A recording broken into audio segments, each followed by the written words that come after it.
Aujourd'hui, je vous parle de 2 stations de métro dans l'ouest du centre-ville de Montréal.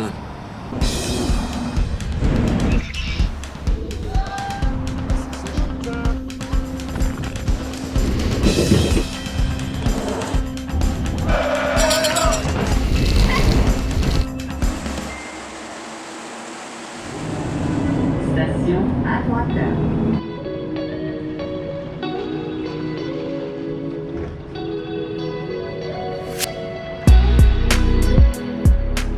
La station Atwater a été inaugurée en 1966.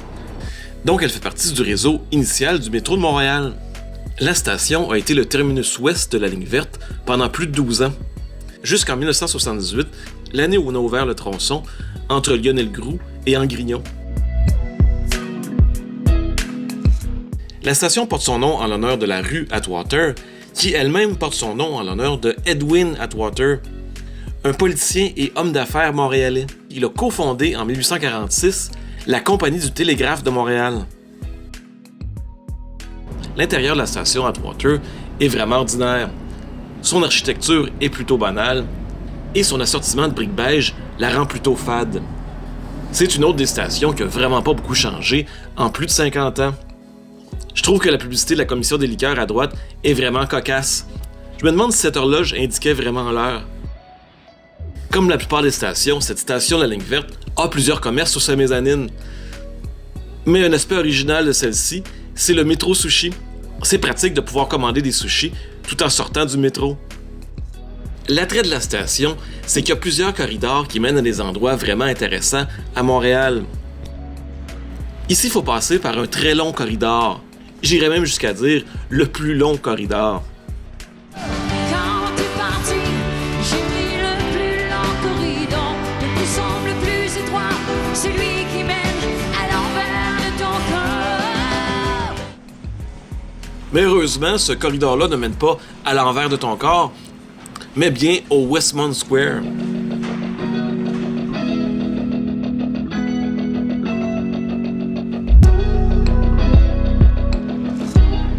C'est la première fois de ma vie que je visitais le centre commercial du Westmount Square. C'est plutôt joli et très bien décoré pour Noël, disons-le.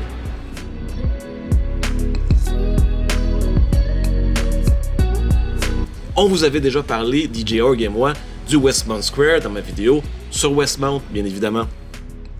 C'est un groupe de gratte-ciel qui contient des habitations et des bureaux. Et comme vous venez de le voir, un centre d'achat au sous-sol. C'est de l'architecture internationale que je trouve tout de même assez jolie. Mais bon, il commençait à faire vraiment froid et à neiger, alors je suis retourné à l'intérieur de la station Atwater.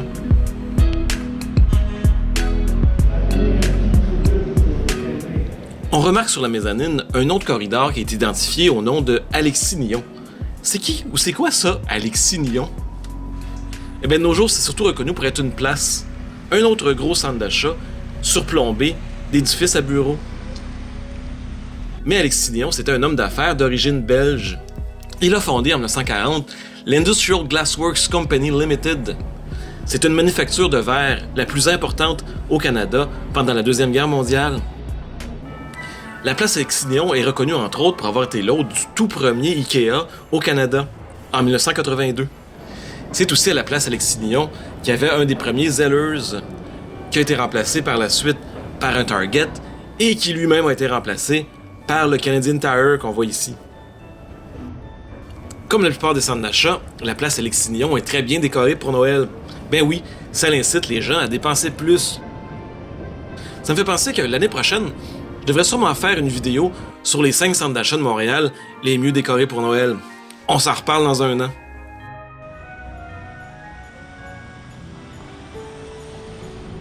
En face de la place Alexis Nihon, il y a l'ancien Forum de Montréal.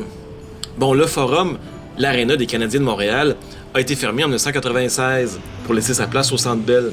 Et aujourd'hui, c'est un autre centre d'achat avec un très grand cinéma. En face du Forum, il y a le Square Cabot. À la fin des années 1800, il s'appelait le Western Park parce que c'était le parc le plus à l'ouest de toute la ville de Montréal, qui s'arrêtait donc à la rue Atwater. Et en 1935, on installa la statue de l'explorateur italien Giovanni Caboto, ce qui donna le nouveau nom à la place.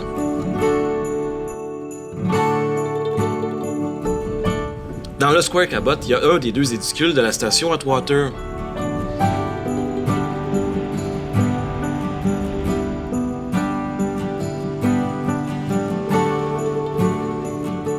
Et cet édicule sert de mini-terminus d'autobus parce qu'il y a beaucoup de lignes d'autobus qui passent par là.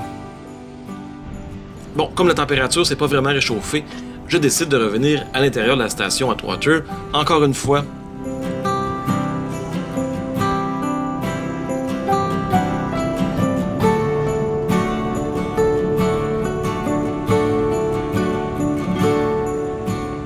Cette fois-ci, j'emprunte un corridor qui porte l'affiche Dawson. Et Dawson, pour ceux qui ne savent pas, c'est un cégep. Un cégep qui donne son enseignement principalement en anglais.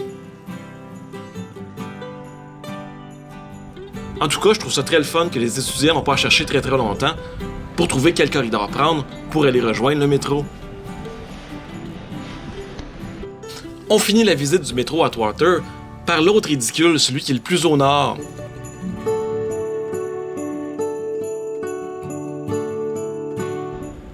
Un édicule que je trouve très joli et qui rappelle une gare de train. Il faisait toujours de plus en plus fret et comme disent les Français, je commençais à cailler. Alors, on reprend le métro et on se dirige vers la deuxième station de cette vidéo.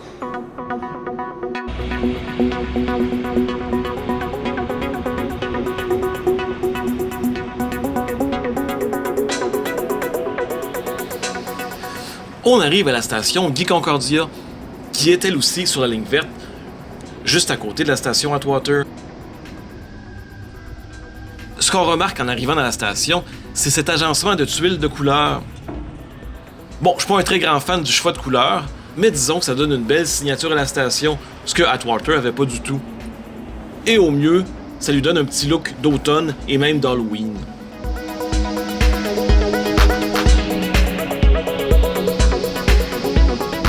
La station porte son nom en l'honneur de la rue Guy, qui elle-même porte son nom en l'honneur de Étienne Guy, qui était un homme politique et un arpenteur. Comme quoi, à peu près n'importe quel métier peut vous amener à la gloire.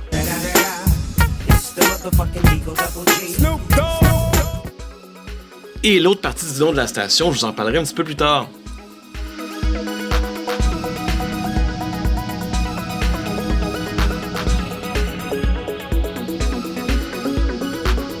On peut dire que la station est conséquente d'elle-même et on retrouve son style dans toutes les entrées. Je crois d'ailleurs que ces entrées-là ont été rénovées relativement récemment et on y a ajouté encore plus de belles tuiles rouges, jaunes, noires et grises. Encore une fois, cette station a sur sa mezzanine plusieurs commerces qui, suite aux rénovations, ont l'air plus modernes et plus propres que la plupart des commerces des stations de métro, à mon humble avis.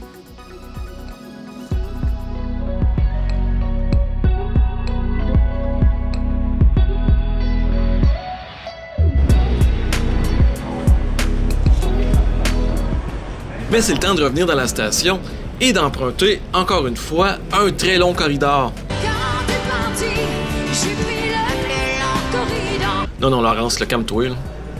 Ce corridor n'est pas aussi propre que celui du Westmount Square, mais il est quand même agrémenté de belles œuvres d'art sur des plaques de métal. Et ce corridor aboutit à une université. Ben oui, l'université qui a donné son nom à la station, l'Université Concordia. Je sais pas d'ailleurs depuis quand on appelle la station Guy Concordia. Avant, on l'appelait seulement Guy. Si vous savez en quelle année, écrivez-moi-le dans les commentaires. On arrive comme ça au pavillon Henry F. Hall de l'Université Concordia. Un pavillon qui contient, entre autres, des salles de spectacle. Il y a vraiment beaucoup à dire et à découvrir sur cette université. J'ai bien hâte d'y consacrer une vidéo. Alors voilà, c'est ce qui donne la vidéo sur les stations Guy Concordia et Atwater. Si vous avez aimé, un petit pouce en l'air en bas de la vidéo. Abonnez-vous si ce n'est pas encore déjà fait. Là-dessus, on se dit à super bientôt. Bye bye!